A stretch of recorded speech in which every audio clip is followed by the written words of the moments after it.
In this short video, we're going to have a look at management reporting, effectively how to create a simple management report that keeps the level of detail low, but just pulls out the important fact for management, and equally important, doesn't take a huge amount of time to produce. So we'll have a look at the process of creating the report.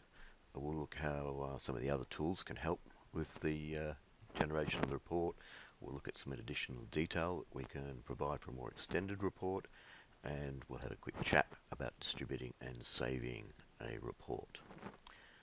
Okay, let's move on from there. And if you want to save it, of course, willyprojects.com, Excel tools, and you can download it and use it in any way you want. Okay, so we have a look at the status report.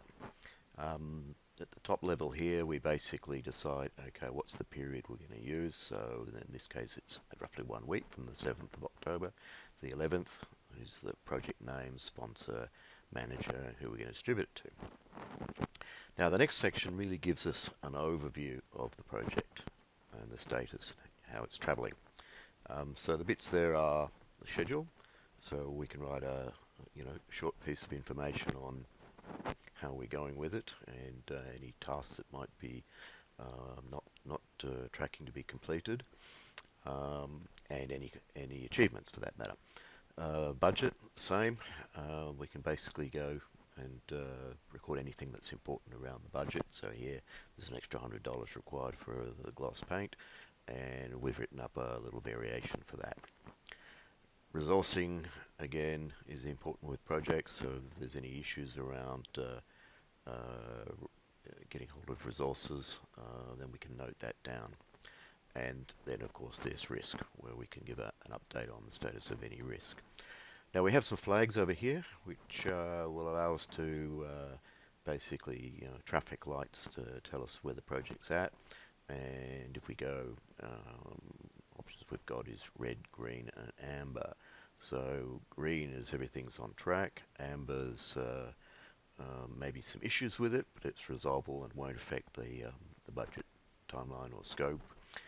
And red is where there's a serious problem which may affect the timeline, and where we may need some outside assistance from management or others to get the thing back on track.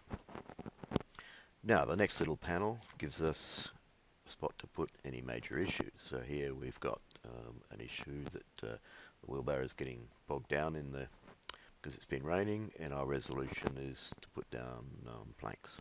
Severity is medium, and the status at this stage is open. So the possible severities are critical if it's really have a high impact on the project, down to low, in which case we probably shouldn't even bother reporting it on this management report. And status can effectively be open or closed.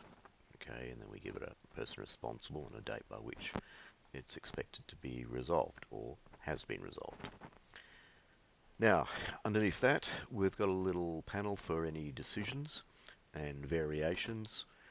So a variation is effectively where there's some kind of impact on the project that will change the scope or the cost or the timeline. So we can record those things.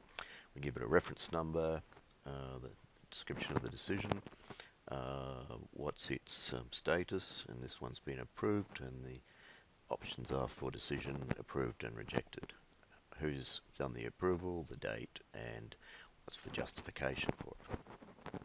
So that's our base report.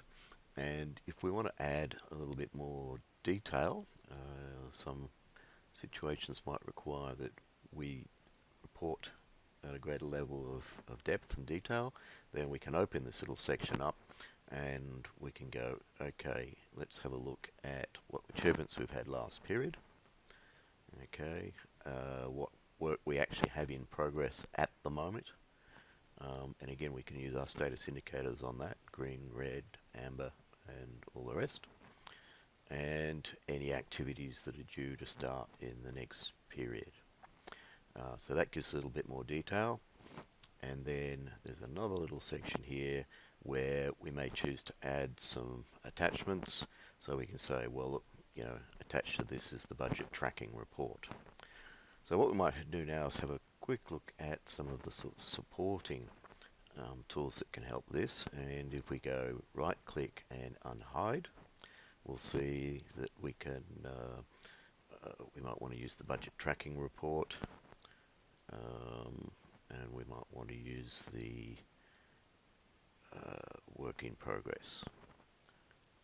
Okay, and there are a few others there that we could be using to go with the management report, such as we might also look at our risks. If it's for a meeting, we might have an agenda, so we've got that. We can use those tools as well, and there are separate videos on that.